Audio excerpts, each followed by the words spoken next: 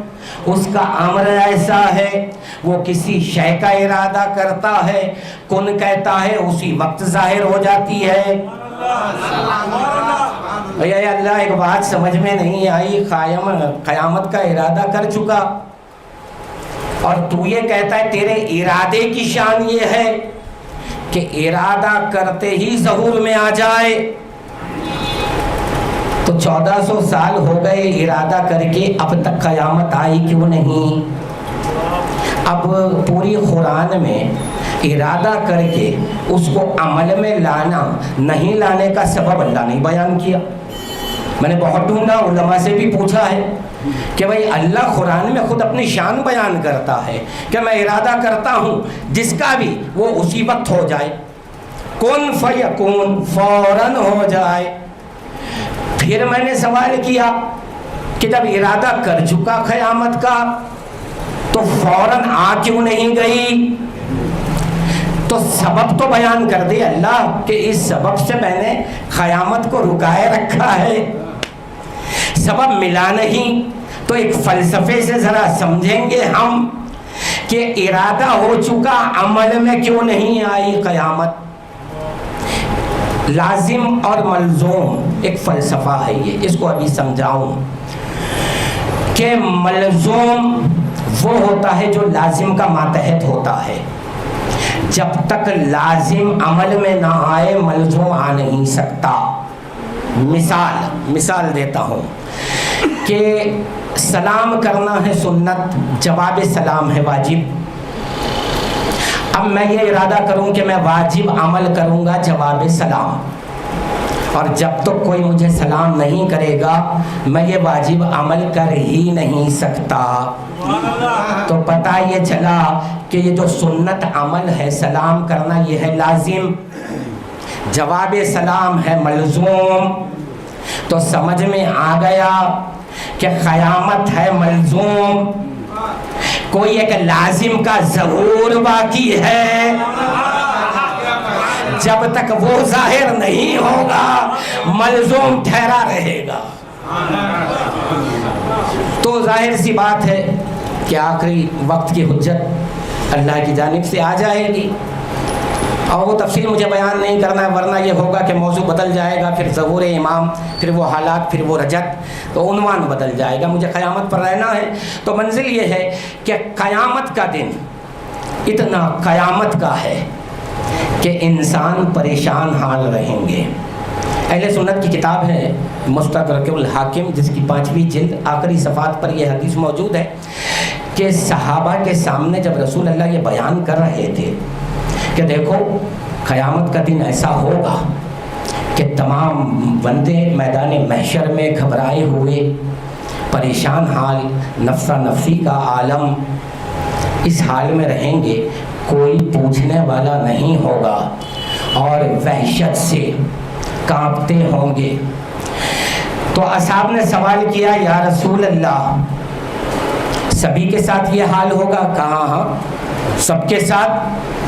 تو کہا کہ کوئی ایسی عبادت ہے جو تعلیم کر دیجئے تاکہ یوم محشر اس گھبراہٹ سے ہم امان میں رہیں۔ تو رسول اللہ نے کہا یاد رکھو زندگیوں میں اپنی میرے اہل بیت پہ درود پڑھا کرو۔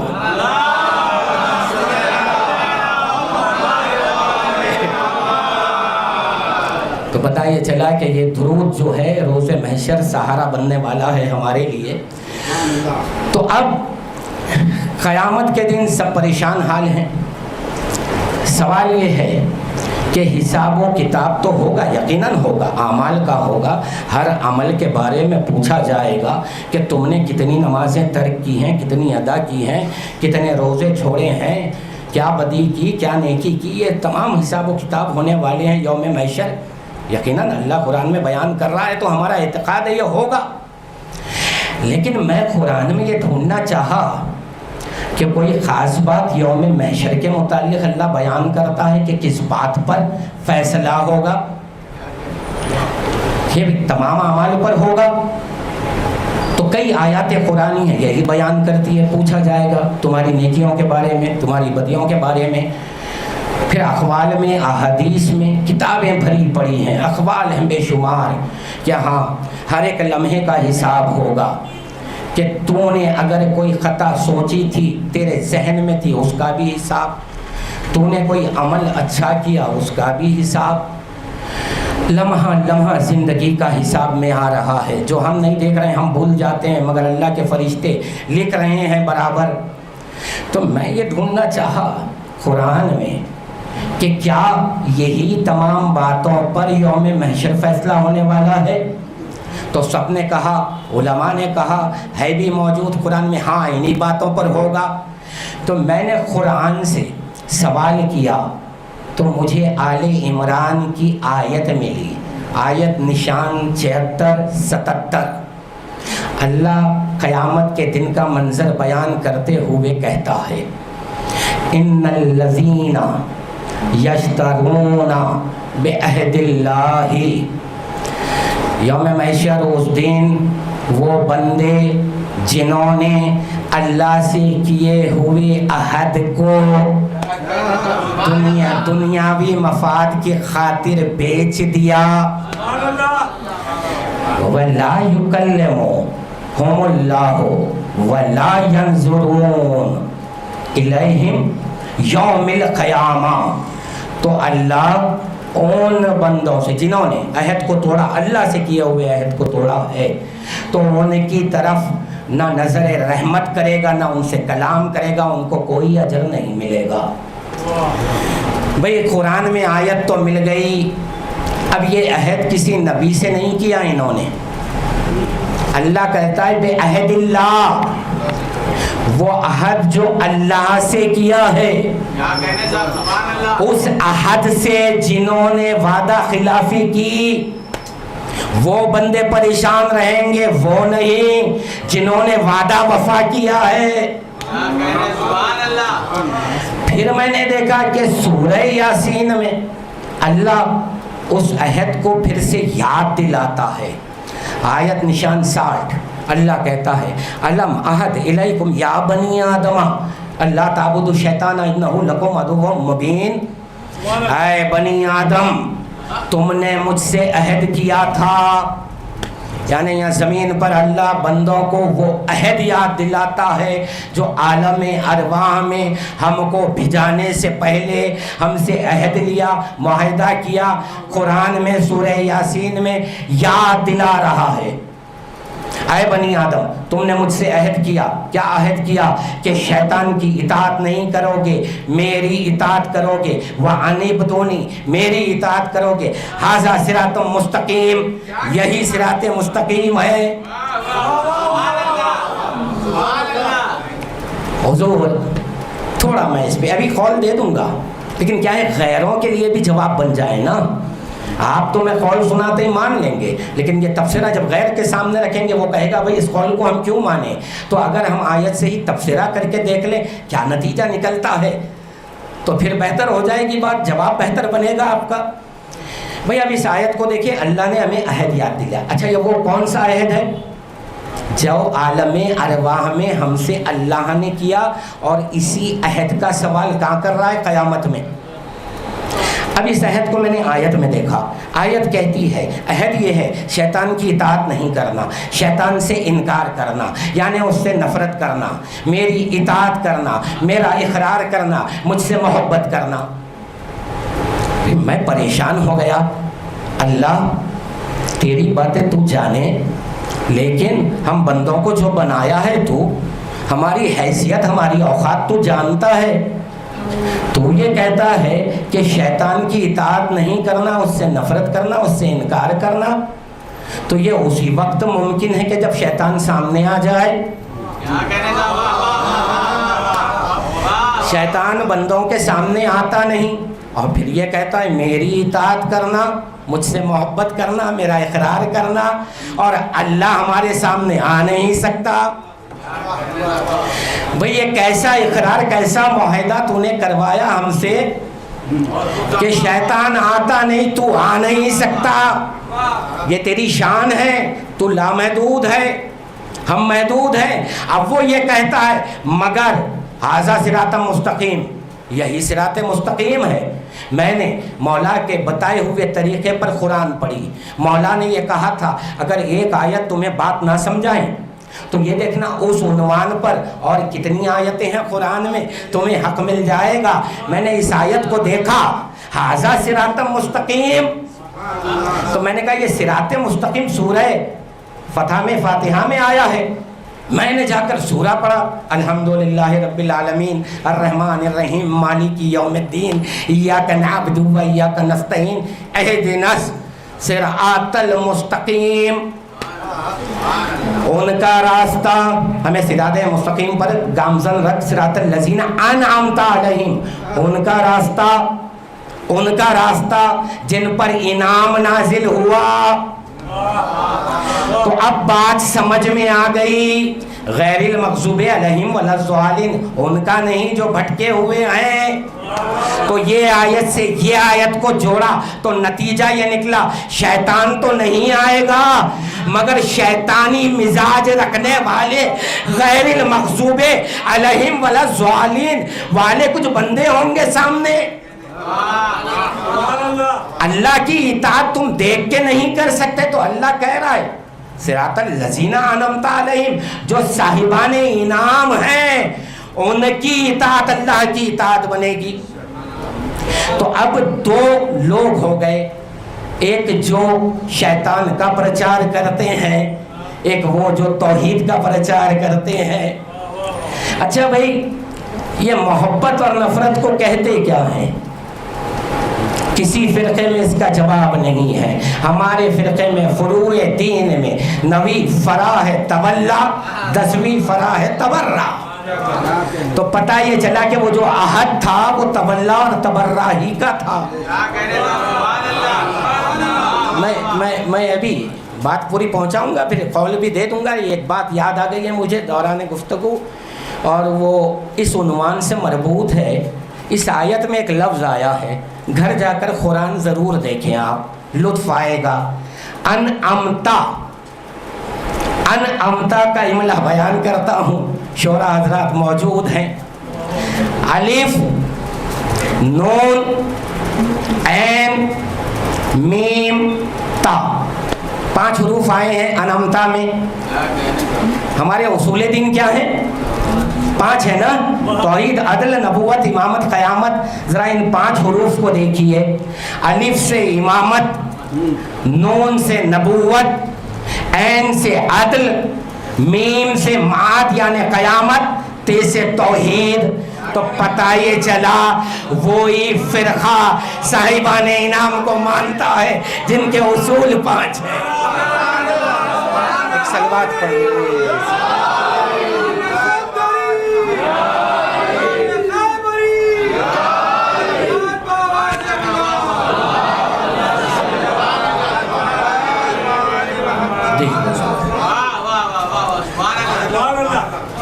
اب ہم یہاں تک آئے کہ کچھ ہستیاں ہیں جن سے محبت اور کچھ ہستیاں ہیں جن سے نفرت. یہ وہ عہد ہوگا. لیکن نہیں، ذرا یہ دیکھیں آیت کیا کہتی ہے. یا بنی آدم، خالی امت محمدی سے عہد نہیں لیا اللہ نے. بنی آدم کہنے کے بعد آدم بھی آ گئے، ان کی امت بھی آ گئی، 1,24,000 انبیاء بھی آ گئے. تو سب کے پاس ہونا چاہیے یہ عہد.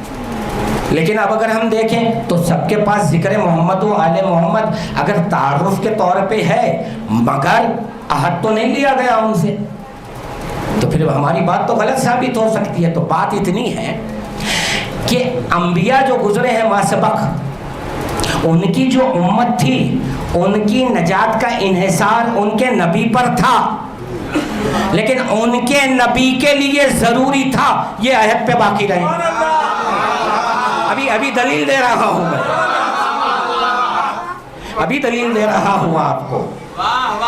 وحید الزمان جنہوں نے اردو کا انسائکلوپیڈیا لکھا ہے، اس میں انہوں نے جہاں لفظ شیعہ آیا ہے تو شیعہ لفظ کو سمجھانے کے لیے ایک روایت انہوں نے انہی کی کتابوں سے لکھ دی. انہی کی کتابوں سے. وہ روایت صرف اتنی ہے کہ معراج میں جب 4تھے آسمان پر سرکار گئے، تمام انبیاء صف بنا کر آئے ملاقات کے لیے. سب سے آگے ابراہیم تھے، انہوں نے سلام عرض کیا. اس کے بعد سب نے دیکھا کہ ایک نورانی سواری آ رہی ہے. نورانی اونٹ پر ایک نور کا پیکر آ رہا ہے اور ستاروں کی مانند چہرے اس کا طواف کر رہے ہیں.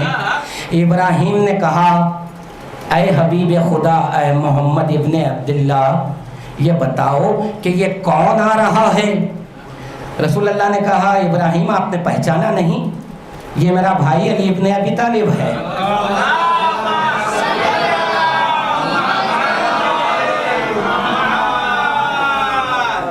تو کہا کہ اے محمد یہ بتاؤ یہ ستاروں کے مانند چہرے جو طواف کرتے ہیں یہ کون ہیں؟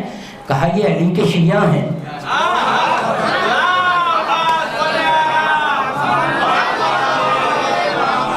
جیسے ہی یہ سنا ابراہیم نے بسمیت آدم تمام انبیاء نے کہا اے محمد ہمارا نام بھی شیعوں میں لکھ لو.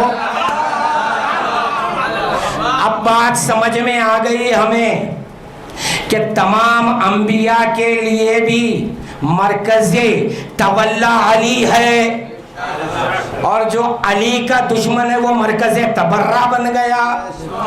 اسی لیے رسول اللہ تک جب بات آ گئی تو اب رسول اللہ کے لیے ضروری تھا، کیونکہ اب کوئی نبی نہیں آئے گا تو یہ اعلان کر دیں. اسی لیے غدیر میں کہا تھا کہ آج کے بعد جو علی کا دشمن میں اس کا دشمن، جو علی کا دوست میں اس کا دوست ہوں. آئیے اب آپ کو میں قول بیان کر دوں. القطرہ کی دوسری جلد میں امام فرماتے ہیں کہ روز الست تمام بندوں سے جو عہد لیا گیا تھا عالم ارواح سے، وہ عہد ہماری محبت کا تھا. تو اب ہم آئے آل عمران پر کہ اللہ کیا کہتا ہے کہ جنہوں نے عہد کو، اس وعدے کو، آیت میں لفظ آیا یشتری، میں کسی پہ تنقید نہیں کر رہا ہوں، آیت جو ہے وہ بیان کر رہا ہوں. یہ صرف امت سے اللہ بات کر رہا ہے یا منتخب شدہ لوگوں سے کر رہا ہے مجھے نہیں معلوم. اللہ یہ کہتا ہے ان الذین یشترون بعہد اللہ، انہوں نے عہد کو توڑا نہیں کہتا ہے، دنیا بھی کسی فائدے کے لیے بیچ دیا، تو پتہ یہ چلا یہ ان کا ذکر آتا ہے کہ جن کے پاس عہد موجود تھا، دنیاوی کوئی فائدہ دیکھا ہے۔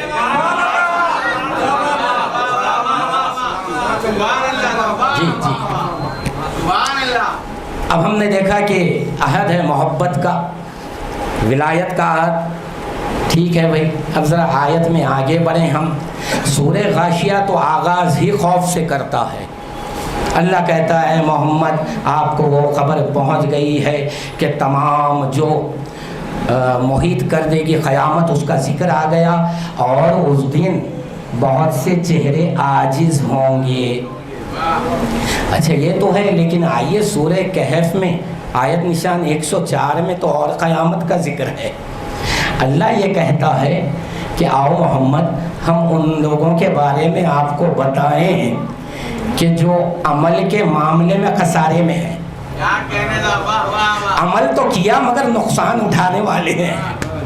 اب آیت میں اللہ کہتا ہے الذین ضل سعیہم فی حیات الدنیا، وہ لوگ جو دنیا میں بڑے نیک کام کر رہے تھے، ان کی تمام محنتیں کاوشیں رائگاں ہو گئیں، اور وہ یہ سمجھ رہے تھے کہ انہیں اس کا اچھا صلہ ملے گا یوم قیامت، لیکن وہ یہ نہیں جانتے ان کی جزا جہنم ہے۔ آیت ہے حضور، میں کوئی تفسیر روایت نہیں بیان کر رہا ہوں۔ سورہ کہف آیت نشان 104 105 106 جا کر آپ پڑھ لیں، پڑھنے کے بعد سوال کریں مجھ سے۔ اللہ کہتا ہے اے محمد آؤ ہم ان کا قصہ سناتے ہیں جو عمل کے معاملے میں خسارے میں رہیں گے، ان کی تمام تر صحیح کوششیں، اور وہ یہ سمجھ کے کر رہے تھے، وہ یہ سمجھ کے کر رہے تھے کہ وہ اچھا کام کر رہے ہیں، نیک کام کر رہے ہیں، لیکن انہیں نہیں معلوم ان کی جزا جہنم ہے۔ کیوں ہے؟ وہی بیان کیا اولئک الذین کفروا بآیات ربہم، انہوں نے رب کی آیات کو جھٹلا دیا۔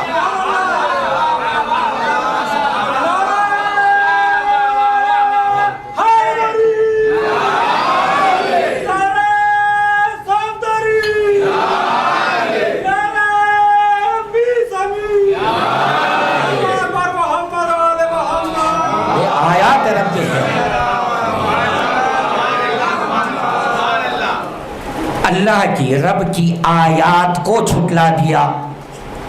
اب میں نے تفسیریں دیکھی لوگوں کی، مجھے حیرت ہوئی بھائی اس بات پر کہ سب نے لکھا آیات سے مراد نشانیاں ہیں۔ بے شک ہے، اس لفظ کے معنی بھی یہی ہیں، یقیناً ہے۔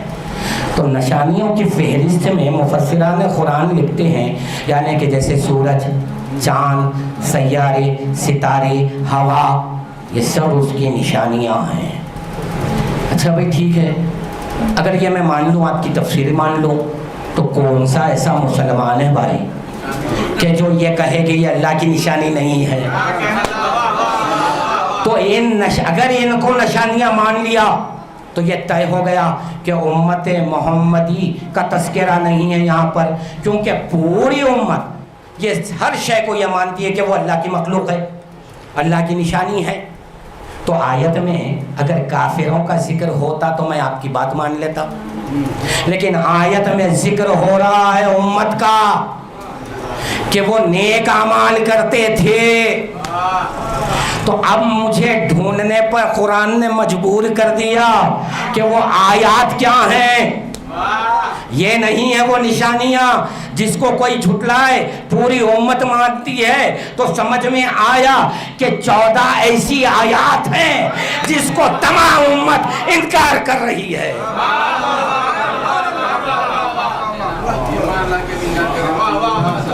بھئی اس طرح کبھی کبھی ہوتا کیا ہے کہ تجربے سے میں گزرا ہوں، اسی لیے ہم لوگ حفظ نہیں کرتے قرآن۔ کیوں نہیں کرتے ہیں کہ وہ جو دیکھنے کا ثواب ہے وہ رہ جائے گا. اور امام نے یہ تاکید کی ہے کہ چاہے تمہیں قرآن یاد ہو لیکن دیکھ کر پڑھو. وجہ کیا ہے معلوم ہے آپ کو؟ یہ کتاب ہے معجزہ. الحمد کا سورہ 1400 سال سے اس کی 7 آیتیں 7 آیات. میں سمجھتا ہوں آپ جتنا ضرب دیتے جائیں 700 کروڑ یا اس سے زیادہ بار پڑھا گیا لیکن آج بھی اس کی تفسیر مکمل نہیں ہو سکی. اور ہو بھی کیسے؟ کیونکہ یہ سورہ کسی کا نام ہے. مولا کہتے ہیں انا الحمد، تو نہ علی کی شرح ہو سکی نہ سورہ حمد کی شرح ہو سکی. تو میں اس تجربے سے گزرا ہوں کہ اکثر نشستوں میں جب گفتگو ہوتی ہے تو لوگ جو ہیں کوئی آیت سنا دیتے ہیں، اس کا ترجمہ بھی وہی ہوتا ہے وہ جو انہوں نے سنایا ہے، لیکن اس پر ایک فیصلہ دیتے ہیں. جب ہم آیت دیکھتے ہیں تو آیت ایک روشنی دیتی ہے. اور یہ تجربہ کئی بار ہوا ہے کیونکہ قرآن اجنبیوں سے بات نہیں کرتا، قرآن محبان علی سے بات کرتا ہے. قرآن یا علی کو پہچانتا ہے یا علی کے چاہنے والوں کو پہچانتا ہے. اب ایسے ہی تجربے سے گزرا کیونکہ یہ آیات ربہم جب آیا ہے تو آپ کو تفسیر کے بعد سمجھ میں آیا کہ یہ آیات سے مراد 14 معصومین ہے. اب یہاں پر ایک آیت ہے سورہ کہف میں ہی ہے، آیت نشان 109. بہت قوم کے اسی قوم کے حیدرآباد کے دانشور لوگ موجود تھے، ہم بھی بیٹھے تھے کہ ایک صاحب نے کہا کہ دیکھیے جناب، آپ لوگ جو حدیث سناتے ہیں کہ علی کے فضائل میں اگر سمندر سیاہی بنا دیے جائیں اور زمین کاغذ بن جائے، تمام اشجار تمام درخت قلم بن جائیں، تب بھی فضائل مکمل نہیں ہوں گے. ہم نے کہا ہے بھائی حدیث تو ہے اور یہ ہماری نہیں اہل سنت کی کتاب میں ہے. تو بولے ہے لیکن حدیثوں کو قرآن سے دیکھنا چاہیے جناب. تو میں نے کہا ٹھیک ہے بھائی، تو قرآن میں کہیں رد ہے اس کی؟ بولے ہاں ہے. تو انہوں نے سورہ کہف کی آیت بتا دی، لو کان البحر مدادا لکلمات ربی. اب تم ایسے سمندر اور لا لو لیکن تب بھی رب کی باتوں کی تعریف مکمل نہیں ہوگی. اب سناٹا ہو گیا تھا محفل میں، ہم لوگ بیٹھے تھے. میں نے کہا حضور، حالانکہ مجھے نہیں معلوم تھا کہ اس آیت میں جواب ہوگا، ممبر سے کہہ رہا ہوں، لیکن مولا کے اس قول کو میرے ذہن میں، وہ قول تھا ذہن میں نے کہا کہ قبلہ قرآن سامنے لا لے، کیونکہ مولا نے کہا تھا دیکھ کر پڑھو. جب سامنے آئی قرآن، آیت تو وہی ہے جو انہوں نے کہا مگر آیت نے جواب دیا. میں نے کہا حضور ذرا آیت پڑھیں، لو کان البحر مدادا لکلمات ربی. آیت میں اللہ یہ نہیں کہتا کہ رب کی تعریف میں سمندر سیاہی بنائے جائیں، نہیں، رب کے کلمات کی تعریف میں. تو کچھ کلمات ہیں اللہ کے کہ جن کی تعریف میں سمندر سیاہی بن جائیں. میں نے کہا کہ مولا نے کہا انا کلمت اللہ، میں اللہ کا کلام.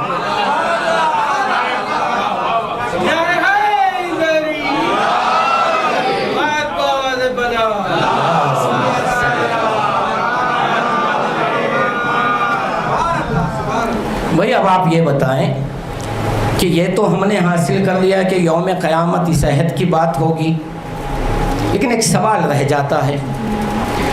ارے بھائی قرآن میں جب اللہ یہ کہتا ہے کہ تمام بندوں سے عہد لیا گیا، تو کیا زمین پر آنے کے بعد سب کے سب مکر گئے، تھوڑے رہ گئے؟ ذہن میں آتا ہے سوال، معقول سوال ہے. اور قرآن یہ کہتا ہے کہ جب وہاں پر عہد لیا گیا تھا تو ہر ایک نے کہا تھا بلا شہیدنا، ہم گواہی دیتے ہیں، ہم اقرار کرتے ہیں. تو عہد کن باتوں کا تھا؟ توحید، رسالت، ولایت اور اہل بیت کی محبت. تو بھائی آیت تو یہ کہہ رہی ہے ہر ایک بندہ جو دنیا میں آنے والا ہے اس کی روح نے وہاں اقرار کیا تھا.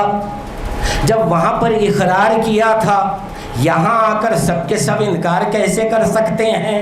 اور آپ لوگ اگر اقرار کرتے ہیں تو آپ نے بھی اقرار کیا, انہوں نے بھی کیا, وہ مکر گئے, آپ باقی رہے, یہ کیسے ممکن؟ تو بات کچھ بھی نہیں ہے. اللہ نے زمین پر وہ واقعے کو دہرایا ہے, وہ واقعے کو دہرا دیا اللہ. ایسے ہی ایک محاذ سجایا 18 ذی الحجہ کو, رسول کا آخری حج کر کے آئے میدان جوفہ میں, میدان غدیر پر 1,20,000 تھے. رسول نے کہا من کنت مولا فہذا علی المولا. 3 دن تک 1,20,000 مسلمان آ کے خیمے میں علی کو مبارکباد دیتے ہیں, آپ کو ولی مان لیا, آپ کو ولی مان لیا. ادھر رسول گزرے, سب مکر گئے. تو پتہ یہ چلا وہاں بھی زبان پر اقرار تھا, دل میں نہیں تھا. یہاں پر بھی زبان پر اقرار تھا, دل میں نہیں تھا. بھئی وہاں پر انکار کیوں نہیں کیا میدان غدیر میں؟ تو یہی جواب ملے گا, جرأت نہیں تھی, رسول موجود تھے. یہاں بہت بڑی مصیبت کا ذکر ہے, اسی لیے مولا نے کہا تھا ایک بار کہ بعد رسول زمانے کی فضا میرے لیے ایسے بدل گئی کہ میں سلام کرتا ہوں, لوگ جواب نہیں دیتے. تو حضور یہ عہد ہے, یہی محبت ہے. دیکھیں آپ, ایک جملہ اگر آ گیا مصائب کا, آپ کا دل مغموم ہوا, اسی محبت کا عہد تھا حضور وہاں پر. اب جب یہ عہد پر بات آئی کہ قیامت کے روز یہ ہوگا اور اس عہد پر باقی رہنا ہے سب کو, اس قیامت میں جب یہ فیصلہ ہوگا نا, میں وہ آیت سنانے جا رہا ہوں یہاں جہاں پر بات مکمل ہو جائے گی کہ پوری قیامت کے فیصلے کا دار و مدار, پورے فیصلے کا دار و مدار صرف ولایت علی پر ہے جناب. ابھی میں ثابت کر رہا ہوں. سورہ مدثر, آپ نے کئی بار یہ سورہ سنا ہے, اس آیت پر گفتگو بھی سنی ہے, شاید نئے زاویے سے آج بات ہو. سورہ مدثر میں اللہ واقعہ بیان کرتا ہے کہ جب یہ تقسیم ہو جائے گی, جنت والے جنت میں چلے جائیں گے, جہنم والے جہنم میں چلے جائیں گے, تو جنت والے سوال کریں گے. اللہ یہ موقع دے گا, غور نہیں کیا آپ نے؟ بھائی جنت میں آ گئے, اب کیا ضرورت ہے جہنمیوں کو دیکھیں, زمانہ اپنے گزار رہے ہیں, کتنوں کو علی کی تبلیغ کرتے ہیں, نہیں مانتے, تو وہاں وہ موقع تو ملے گا نا کہ دیکھو جا کر تم اب کہہ سکتے ہو کتنا سمجھاتا تھا کہ علی کی ولایت مان لے. جی اب یہاں پر اللہ یہ کہتا ہے کہ یہ جنتی سوال کریں گے جہنمیوں سے کہ بھئی کیا بات ہے, کیا وجہ ہے کہ تم جہنم میں گئے؟ تو جہنمی جواب دیں گے, قالوا لم نکو من المصلین, ہم اس لیے جہنم میں آئے کیونکہ ہم مصلین میں سے نہیں تھے. پھر آپ سبھی جانتے ہیں, سبھی مترجمین نے, مفسرین نے یہاں پر یہی لکھا بھائی کہ بھئی جہنمی یہ کہیں گے ہم نماز نہیں پڑھتے تھے. افسوس کی بات ہے کہ ذرا دیکھیں, قرآن پورا پڑھ کے تفسیر کریں تو اچھی بات ہے. اگر یہ جہنمی یہ کہتے ہیں کہ ہم نماز نہیں پڑھنے کے سبب جہنم میں آئے, تو ابلیس یہ کہے گا میں نماز پڑھ کے جہنم میں کیوں جا رہا ہوں. تو پتہ یہ چلا کہ یہ واقعہ رد کرتا ہے ان کی تفسیر کو. یہ تفسیر امام جعفر الصادق علیہ السلام,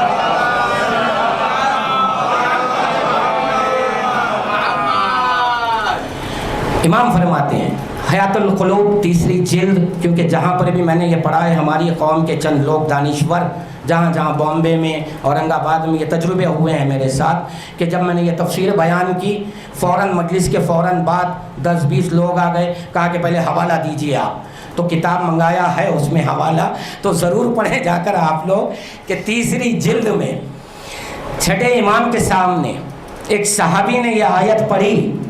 امام نے کہا رک جا, یہ بتا, یہ جو جہنمی کہتے ہیں کہ ہم اس لیے جہنم میں آئے کیونکہ ہم مصلین میں سے نہیں تھے, تو کیا سمجھتا ہے اس نے کہا مولا یہی سمجھتا ہوں کہ نماز نہیں پڑھنے والوں میں تھے، صلاۃ ادا نہیں کرنے والوں میں تھے۔ کہا رک، ایسے تفسیریں نہ کیا کر قیاس سے۔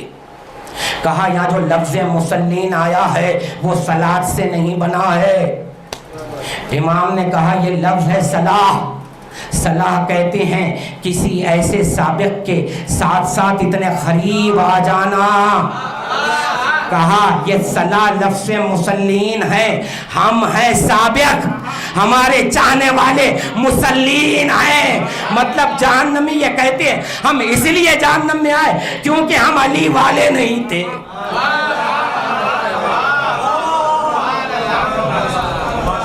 اس کے بعد کی آیت پر توجہ دلانا تھا مجھے۔ اب یہ اور کچھ بھی کہتے ہیں، پھر یہ کہتے ہیں وَكُنَّا نُكَذِّبُ بِيَوْمِ الدِّينِ، ہم نے یوم دین کو، قیامت کے دن کو جھٹلا دیا تھا۔ فوراً میں نے تفسیریں دیکھی، افسوس ہوتا ہے یہ بغض اہل بیت میں کب تک یہ تفسیریں کرتے رہیں گے اور کہاں تک کریں گے۔ میں تفسیریں دیکھی، آیت کیا ہے؟ سیدھی سیدھی آیت ہے کہ وہ یہ کہیں گے ہم نے قیامت کے دن کو، یوم دین کو جھٹلا دیا تھا، جھٹلا دیا تھا۔ انہوں نے کہا اس سے مراد وہ کافر ہیں جنہوں نے کلمہ نہیں پڑھا۔ یہ غیر مسلم کی بات ہے، کئی مفسران نے لکھا ہے یہ۔ بھئی یہاں پر اوپر مسلین آ گیا، تم نماز سے راضی، تو نماز تو کافر کے لیے نہیں تھی نا، تو پھر یہ غیر کی بات کہاں سے آئی؟ اور رہی بات یوم دین کی، اس کا تذکرہ دوسرے مذاہب میں نہیں، آپ کے پاس ہے۔ تو یہ پوری بات امت محمدی کی ہو رہی ہے۔ اب سوال بنتا ہے کہ جب امت محمدی کے لوگ، کچھ لوگ جہنم میں جائیں گے، مسلمان جہنم میں جائیں گے، جانے کے بعد وہ یہ کہیں گے ہم اس لیے جہنم میں آئے کیونکہ ہم نے قیامت کے دن کا انکار کیا تھا۔ بات نہیں پہنچی پورے عالم میں، عراق، ایران، سعودی، انڈیا، پاکستان، آپ جتنے مسلمانوں سے واقف ہیں، چاہے وہ بچہ ہو، جوان ہو، بوڑھا ہو، عالم ہو، جاہل ہو، سوال کر کے پوچھیں بھائی قیامت کے دن پر ایمان ہے؟ وہ کہے گا ہاں ہاں آنے والی ہے۔ جب پوری امت یہ کہہ رہی ہے قیامت پر ایمان ہے، پھر یہ کون مسلمان ہیں جو کہہ رہے ہیں جہنم میں کہ ہم جھٹلاتے تھے؟ قیامت کے دن کا انکار کہیں مل رہا ہے پوری امت میں؟ آیت تو کہہ رہی ہے، اللہ تو کہہ رہا ہے جہنم میں یہ کہیں گے، تو پتہ یہ چلا یہاں جو یوم دین لفظ آیا ہے یہ قیامت کا دن نہیں، یہ کوئی اور راز ہے۔ جب قرآن صامت سمجھ میں نہ آئے تو قرآن ناطق سمجھاتا ہے۔ جب یہ آیت سمجھ میں نہیں آئی یوم دین کیا ہے، کس کو جھٹلائیں گے؟ چھٹے امام نے کہا سن پاک، یہاں یوم دین قیامت کا دن نہیں، میرے جد علی کی ولایت کی بات ہے۔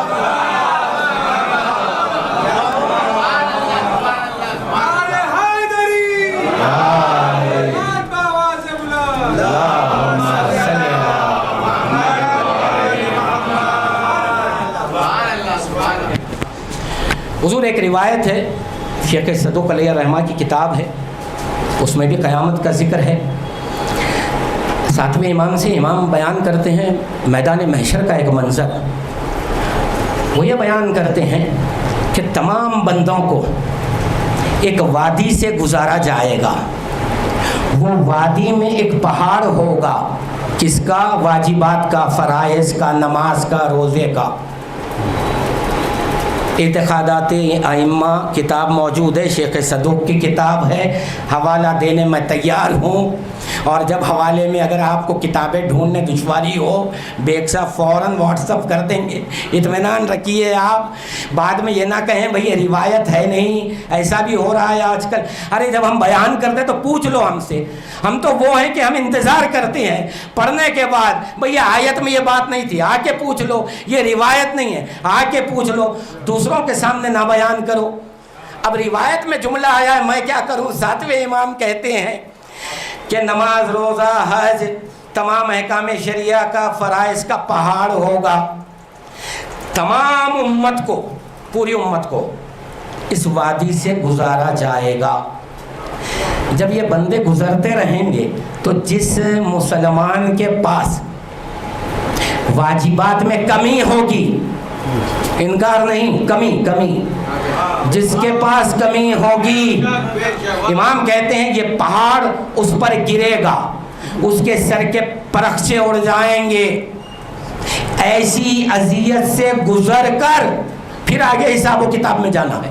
یعنی یہاں مصیبت ختم نہیں ہو رہی ہے اس پر، لیکن اس کے آگے ایک جملہ کہا امام نے، کہا کہ ہاں جس کے پاس فرائض کی کمی ہوگی ان پر یہ پہاڑ گرا دیا جائے گا، الا سوائے ان لوگوں کے جن کے پاس اللہ کی رحمت اور ایک نیکی ہوگی۔ یہ امام کا ارشاد ہے، یہ امام کہہ رہے ہیں، یعنی اچھا اس کا مطلب کیا ہوا حضور؟ یعنی ان کے پاس کمی تھی نماز کی، روزوں کی کمی تھی، اس کے باوجود یہ کامیاب کیوں جا رہے ہیں؟ کیونکہ ان کے پاس دو باتیں ہیں، ایک اللہ کی رحمت ان کے ساتھ ہے اور ایک نیکی ان کے ساتھ ہے۔ ذرا ہم قرآن سے پوچھ لیں وہ رحمت کیا ہے، وہ نیکی کیا ہے؟ جب ہم نے قرآن کو دیکھا تو ہمیں یہ نظر آیا کہ اللہ نے محمد کو کہا وَمَا أَرْسَلْنَاكَ إِلَّا رَحْمَةٌ لِلْعَالَمِينَ، ہم نے نہیں بھیجا مگر عالمین کے لیے رحمت بنا کر۔ لیکن پوری قرآن میں رسول رحمت کی ڈھارس نہیں دے رہے ہیں، جہاں دیکھو ڈرا رہے ہیں۔ میں نے جہاں دیکھا اللہ کہتا انما انت منذر، آپ منذر ہیں، ڈرانے والے۔ جس آیت میں جاتا ہوں رسول ڈرا رہے ہیں۔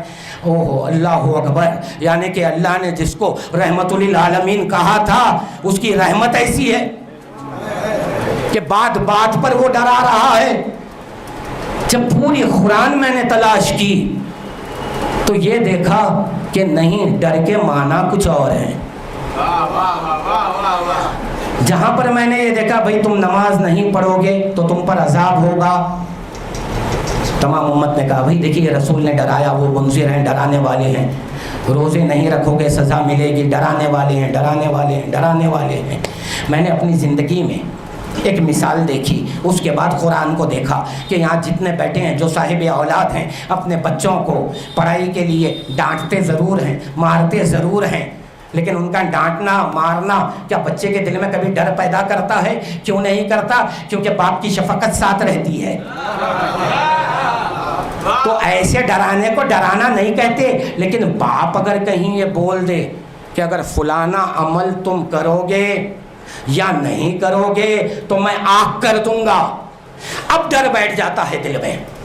اب میں نے دیکھا قرآن میں اللہ نے محمد کو رحمت للعالمین بنایا، ڈراتے جا رہے ہیں تو پتہ یہ چلا نہیں یہ ڈرا تو رہے ہیں لیکن ابھی امت کے دل میں ڈر نہیں بیٹھا۔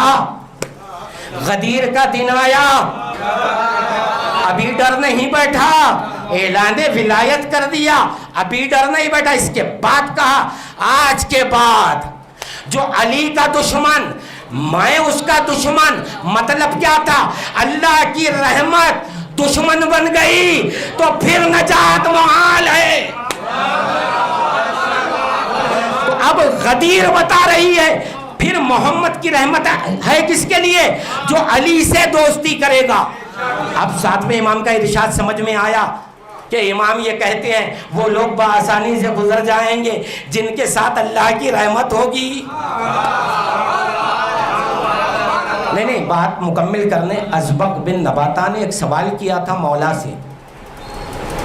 سے پوچھا تھا، یہ بڑے چاہنے والے تھے، انہوں نے کہا یا رسول اللہ آپ کو اللہ نے رحمت للعالمین بنایا، لیکن جب سے یہ آیت نازل ہوئی ہے ہم نے کوئی واقعہ نہیں دیکھا جہاں آپ اپنی رحمت کا اظہار کریں۔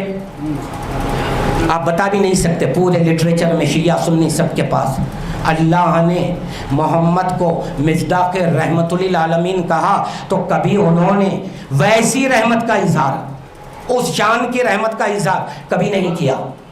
نہیں آسان کرنے بچوں کے لیے. راہب کیا بول کر آیا تھا؟ راہب آیا تھا یہی فریاد لے کر کہ آپ رحمت للعالمین ہیں, میری مشکل آپ آسان کر سکتے ہیں, مجھے اولاد نہیں ہے, بیٹے دے دیں. محمد نے بیٹے نہیں دیے, حسین نے دیے. یہ دے کر محمد نے بتایا رحمت للعالمین میں ہوں, میری رحمت کے اظہار کا نام حسن حسین ہے. یہ تو آپ جانتے ہیں.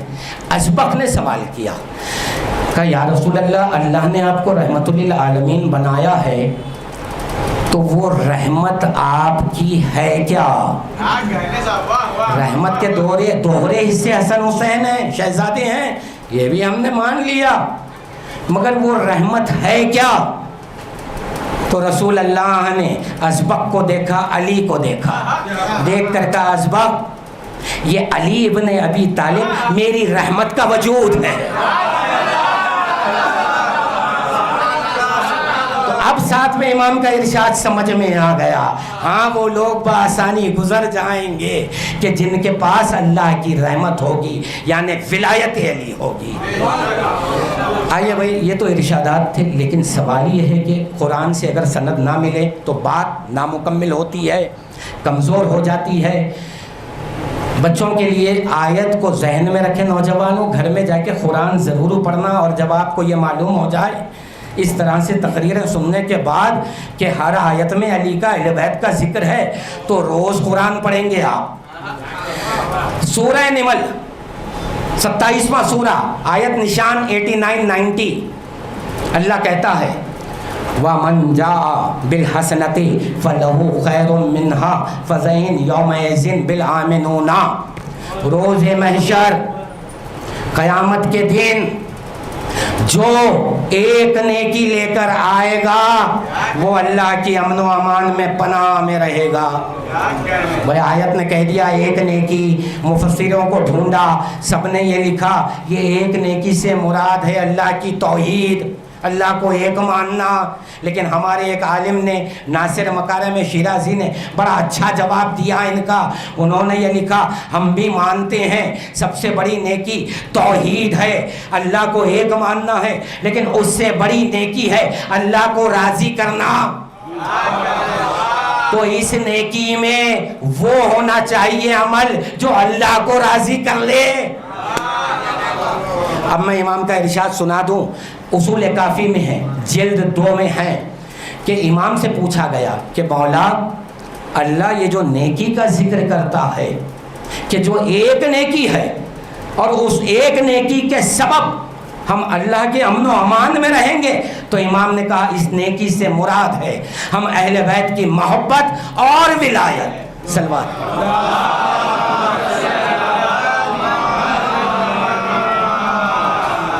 تو تمام اگر آیات اور اقوال کو ہم دیکھیں تو یوم قیامت یوم علی ہے.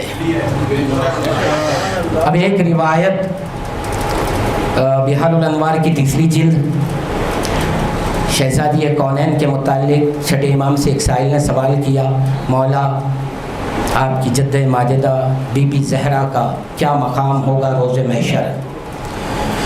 تو امام نے ایک تفصیلی روایت بیان کی ہے. امام یہ کہتے ہیں میدان محشر کا یہ منظر ہوگا کہ آواز الہی آئے گی کہ اے اہل محشر اپنی نظریں نیچی کر لو کیونکہ بنت مصطفیٰ آ رہی ہیں. اور شہزادی کس شان سے آئیں گی کہ اطراف نورانی حوروں کا حلقہ ہوگا, نور ایک سایہ کیے ہوئے رہے گا. بی بی جب میدان میں آ جائیں گی تو اللہ شہزادی سے ایک سوال کرے گا اے بنت مصطفیٰ آج کس کی بزرگی ہے؟ تو بی بی جواب دیں گی اے اللہ تو ہی مالک ہے, تیری بزرگی ہے. تو اللہ یہ کہے گا نہیں اے بنت مصطفیٰ آج بزرگ تر آپ ہیں. بی بی سوال کریں گی کہ اے اللہ اگر میں آج بزرگ تر ہوں تو میری قدر و قیمت بیان کر دے. تو اللہ کی آواز آئے گی بنت مصطفیٰ